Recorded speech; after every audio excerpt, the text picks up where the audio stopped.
Assalamualaikum warahmatullahi wabarakatuh. Sunan Bonang dikenal dengan penguasaan ilmu yang tinggi. Beliau memiliki ilmu berupa tasawuf, sastra, arsitektur, ilmu fikih, usuluddin, seni, ilmu kebatinan, ilmu kesaktian lainnya, dan kebudayaan tinggi. Berikut 5 karomah Sunan Bonang yang dapat kami rangkum. Simak dan tonton video ini sampai selesai ya. Namun sebelum lanjut, mari kita tebarkan syiar Islam dengan klik tombol subscribe, like dan bagikan informasi yang menarik dan bermanfaat ini. 1. Mengubah buah kolang-kaling menjadi emas. Buah aren atau disebut juga dengan kolang-kaling disebut-sebut sebagai buah yang mendapatkan karomah dari Sunan Bonang. Kepercayaan atau legenda ini muncul dari kisah Sunan Bonang yang dihadang oleh kawanan perampok yang dipimpin oleh Lokajaya.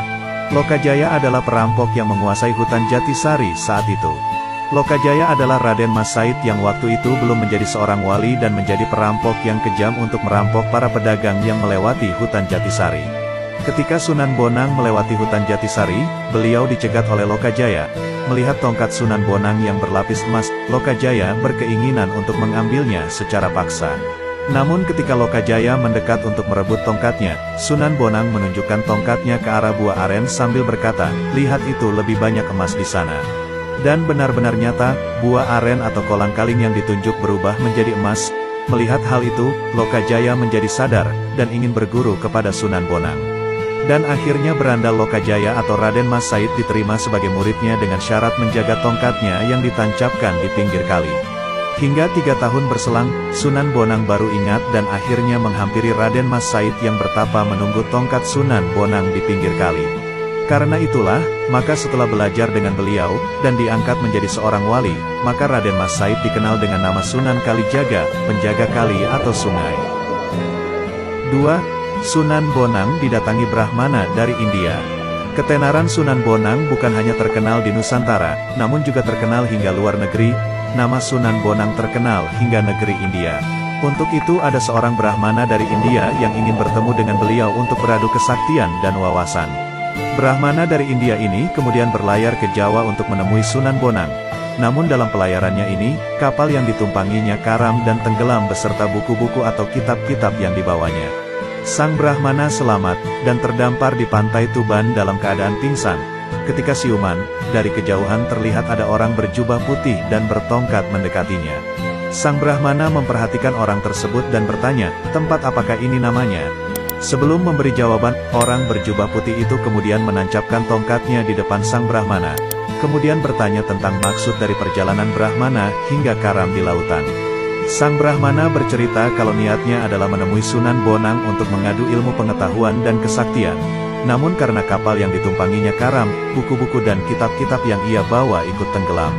Mendengar cerita Brahmana, orang berjubah putih tersebut mencabut tongkatnya.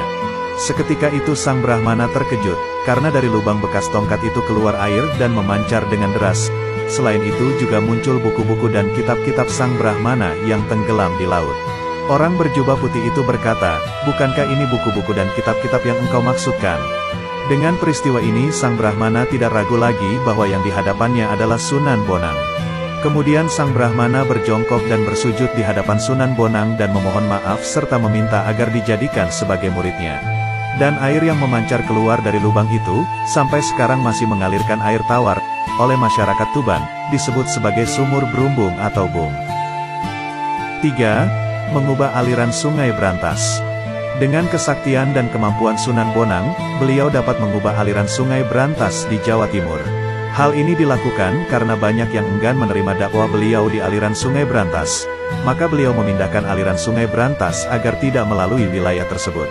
Maka wilayah-wilayah yang enggan menerima dakwah beliau menjadi kekeringan atau kekurangan air. Dengan kejadian ini akhirnya orang-orang sadar dan mulai ingin belajar lebih jauh tentang ajaran Islam. Dan akhirnya ajaran Sunan Bonang banyak diterima oleh kalangan masyarakat di sekitar Sungai Brantas tersebut. 4. Mengalahkan tokoh buta Lokaya dan Nyai Pluncing. Sunan Bonang juga sering berdebat tentang beberapa tokoh Hindu seperti tokoh buta Lokaya yang selalu mengecam tindakan dakwahnya. Namun dengan kesaktian dan pengetahuan beliau yang sangat luas, buta Lokaya tidak kuasa menghadapi kesaktiannya. Beliau juga berhadapan dengan tokoh Nyai Pluncing yang sakti mandraguna sebagai penerus ajaran sesat calon arang dari Bali. Dan lagi-lagi Sunan Bonang dapat mengalahkan kesaktian Nyai Pluncing tersebut. 5. Anak ayam menang melawan ayam jago dalam sabung ayam. Bagi umat muslim, sabung ayam sangat dilarang karena bertentangan dengan ajaran agama Islam. Namun karena mendapat tantangan dari ajar Bacak Nilo dengan taruhan kalau yang kalah akan menjadi pengikutnya, maka Sunan Bonang mengutus muridnya yaitu Santri Mujil untuk beradu ayam dengan ajar Bacak Nilo. Namun di sini yang dipilih oleh beliau bukan ayam jago yang biasa untuk sabung ayam. Ayam yang dipilih adalah anak ayam, dalam bahasa Jawa disebut hutuk, yang masih kecil. Dikisahkan, jika hutuk ini setiap kali terjatuh, maka tubuhnya akan bertambah besar setiap ditiup oleh Santri Mujil.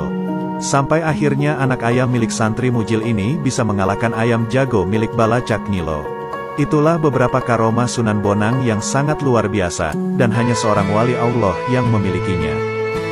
Wallahualam bishawab. Semoga bermanfaat untuk kita semua dan semoga bisa menjadikan kecintaan kita sebagai orang muslim kepada para waliullah. Amin ya robbal